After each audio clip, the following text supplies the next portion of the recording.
One के जंगल में चिंकी नाम की चिड़िया अपने माँ बाप के साथ रहती थी। चिंकी का रंग काला था। उसके माँ बाप उसे ताने दिया करते थे। माँ, ये लो पानी, आज गर्मी ज्यादा है, तुम बाजार से आई हो ना तो प्यास लग गई होगी। ला दे, जा जाकर घर के काम देख। ठीक है माँ, मैं अभी जाती हूँ। अरे भगवान, इसके चेहरे पर लगाने के लिए क्रीम लाई भी हो या नहीं? क्रीम? कैसी क्रीम? गोरा बनाने वाली क्रीम। इसका रंग काला है और मुझे यही चिंता सता रही है। यह अभी तो बच्ची है और बड़े होने पर कौन इससे शादी करेगा? हाँ जी, मुझे भी यही चिंता सताई जा रही है। इसका रंग इतना काला है कि इसके लिए कोई क्रीम बनी ही नहीं है। मेरी सहेली जब जब इसको देखती है तब तक मेरा मजाक उड़ाती है, इसलिए कहीं भी इसे लेकर साथ नहीं जाती। ये सब सुनकर चिंकी चिड़िया रोने लगती है।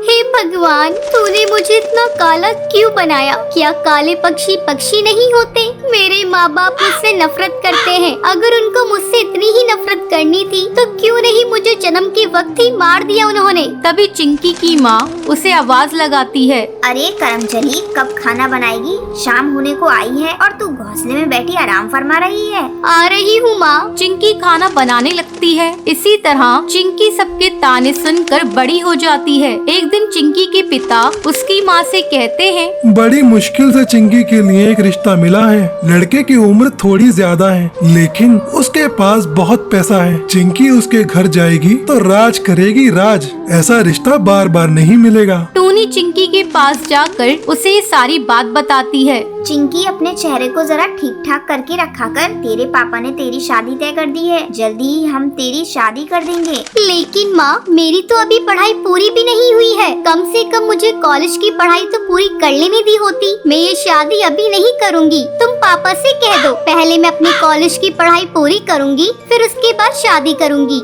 ये तू क्या कह रही है चिंकी? तुझे पता है ना, तेरे पापा की बात पत्थर की लकीर होती है और मुझे भी ये रिश्ता मंजूर है। तुझे पता भी है लड़का कितना अमीर है। तू रानी बनकर रहेगी। माँ, मुझे पैसे का क्या करना? मुझे पढ़ लिख कर IAS ऑफिसर बनना है। माँ, तुम किसी तरह पापा को समझाओ ना। चिंकी की माँ उसकी एक नहीं सुनती। अगले दिन लड़के वाले चिंकी के घर आते हैं। लड़के की माँ कहती है, बहन जी, अपनी लड़की को बुलाइए। अभी बुलाती हूँ बहन जी। चिंकी, ओ चिंकी, जल्दी से चाय लेकर आ। चिंकी चाय लेकर वहाँ आती है। ये देखिए बहन जी, आ गई हमारी बेटी चिंकी। ये क्या बहन जी, आपकी बेटी तो बहुत काली है। मुझे इस काली लड़की से अपनी बेटे की शादी नहीं करनी। माँ, मुझे काली और गोरी चिड़िया से फर्क नहीं पड़ता। मुझे बस पढ़ी लिखी चिड़िया चाहिए। मुझे चिंकी पसंद है। ठीक है बेटा, जब तुझे शादी मंजूर है तो। और जल्दी शादी की तारीख तय हो जाती है। और एक दिन चिंकी के घर बारात आती है। फिर धूमधाम से चिंकी की शादी उस कबूतर से हो जाती है।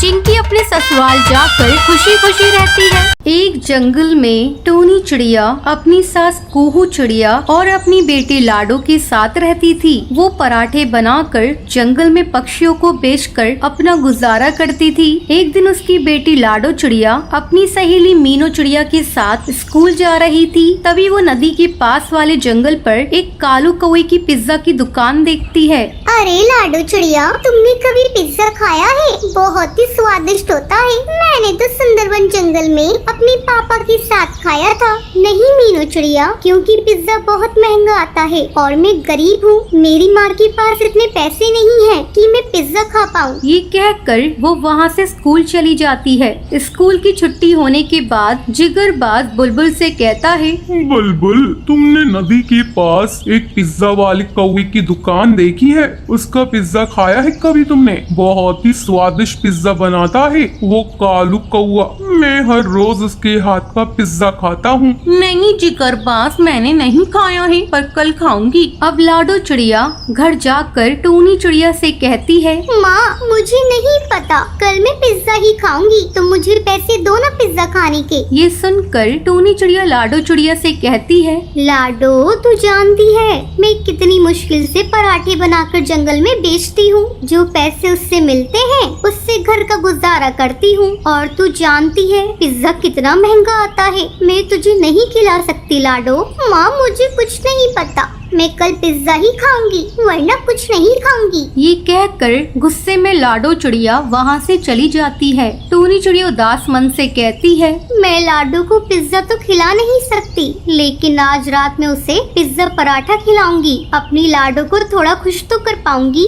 अब रात में टूनी चिड़िया लाडो के लिए पिज्जा पराठा बनाती है। ले लाडो ये खा, पिज्जा पराठा बनाया है मैंने तेरे लिए। पिज्जा जितना अच्छा नहीं होगा, लेकिन थोड़ा बहुत उसके जैसा ही स्वाद है इसका। नहीं माँ मुझे कुछ नहीं पता, मैं नहीं खाऊंगी खाना, मैं सिर्फ पिज्जा ही खाऊंगी। ठीक है बेटा, तुझे मैं कल पैसे दे दूंगी, अभी तो तू ये खाकर बता तेरी माँ ने कैसा बनाया है। लाडो चिड़िया पिज्जा पराठा खाकर कहती है, माँ ये तो बहुत ही अच्छे पिज्जा पराठा है। दादी लो तुम भी खाओ ना। माँ मैं पिज्जा नहीं खाऊंगी, मैं तो आपका हाथ का बना पिज्जा पराठा ही खाऊंगी। कुहू चिड़िया पराठा खाकर बोलती है, टूनी चिड़िया तुम पराठे तो बेचती ही हो, क्यों ना तुम पिज्जा पराठा बनाकर बेचो, जंगल के सब पक्षियों को बहुत पसंद आएगा। अब टूनी चिड़िया जंगल में पिज्जा पराठा बनाकर बेचती थी। कुछ ही दिनों में उसकी दुकान पर बहुत सारे पक्षी आ जाते हैं। अब उसे अच्छे पैसे मिल जाते हैं और वो खुशी खुशी अपने परिवार के साथ रहती है। चंदन वन में रहने वाला बंटी का परिवार अपने बेटे कबूतर को चिड़िया दिखाने ले जाता है। बेटा बंटी चिड़िया को देखता है और देखता ही रह जाता है। माँ मैं शादी करूँगा तो इसी चिड़िया से करूँगा, मुझे ना कुछ पूछना है ना ही कोई बात करनी है। बस फिर क्या था, धूमधाम से बंटी की शादी टुनटुनी से हो जाती है। लेकिन अगले दिन टुनटुनी की आवाज जब घर वाले सुनते हैं तो दंग रह जाते हैं, क्योंकि खुद ही सुन लीजिए। अले अले इतनी जल्दी सुबह हो गई, मुझे तो नींद आ रही है। टुनटुनी ये कैसे बोल रही हो तुम, ठीक तो हो ना? बिल्कुल बिल्कुल, मुझे ता हुआ है, मैं तो बिल्कुल ठीक हूँ। बंटी को समझते देर नहीं लगती है।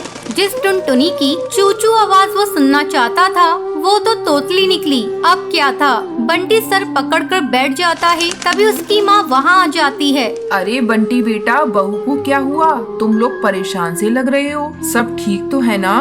बंटी कुछ बोलता उससे पहले ही टुनटुनी बोल पड़ती है, अरे चाचू माँ कोई बात नहीं है, ये तो बिला वजह ही परेशान हो रहे हैं। अरे ये तो तोतली है तोतली, मेरे तो भाग्य ही फूट गए। तुझे ही तो लड़की की सूरत देखनी थी, देख ली, अब जीवन भर करो मेला बाबू मेला सोना।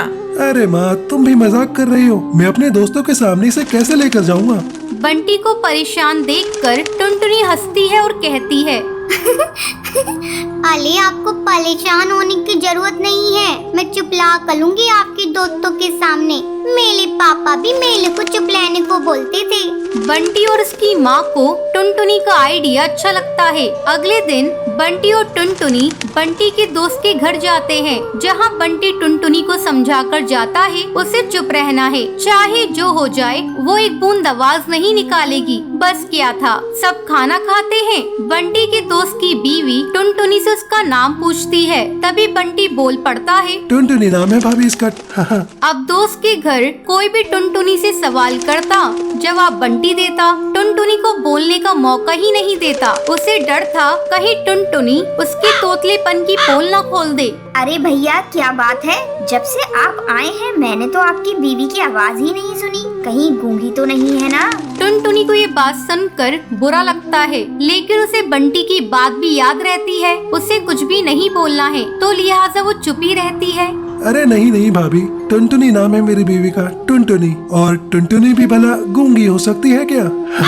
वो तो जरा शर्मीली और कम बोलने वाली है मेरी बीवी। सभी बंटी की बात पर यकीन कर लेते हैं, लेकिन उन लोगों के घर में एक बदमाश बच्चा होता है जो लगातार टुनटुनी को देख रहा होता है। वो सोचता है कैसे भी करके वो टुनटुनी की आवाज सुनकर ही रहेगा। बस फिर क्या था, बच्चा प्लास्टिक के चूहे पर चाबी भरकर उसे टुनटुनी के पैर के नीचे छोड़ देता है। जैसे ही नकली चूहा जाकर टुनटुनी के पैर से टकराता है तो टुनटुनी जोर जोर से चिल्लाने लगती है, अरे तूहा तूहा पकड़ो पकड़ो, तूहा निकाल लिया। बच्चा टुनटुनी के मुंह से तोतली आवाज सुनकर जोर जोर से हंसने लगता है। बंटी का मुंह उतर जाता है तो तभी भाभी बंटी को समझाती है, तुम्हारी टुनटुनी तोतली है क्या? हाँ भाभी भैया, मैंने तो बस इसकी सुंदरता देखी, इससे कोई सवाल जवाब करना भी जरूरी नहीं समझा। लेकिन शादी के बाद मुझे पता चला कि ये तो तोतली है। अरे कोई बात नहीं बंटी भैया, अब तोतलापन का इलाज है, आप ना इसे अच्छे डॉक्टर को दिखाइए, इसका इलाज संभव है। अच्छा भाभी, फिर तो मैं कल ही इसे डॉक्टर के पास लेकर जाऊंगा और फिर मेरी टुनटुनी सच में कोयल की तरह बोलेगी। बंटी कबूतर टुनटुनी को डॉक्टर के पास लेकर जाता है। कुछ ही महीनों बाद टुनटुनी बिल्कुल ठीक हो जाती है। बंटी जी, आपका बहुत बहुत शुक्रिया, आज आपकी वजह से मेरा तुतलानापन दूर हो गया और मैं अच्छे से बोल पा रही हूँ। अब वो तीनों एक साथ खुशी खुशी रहते हैं।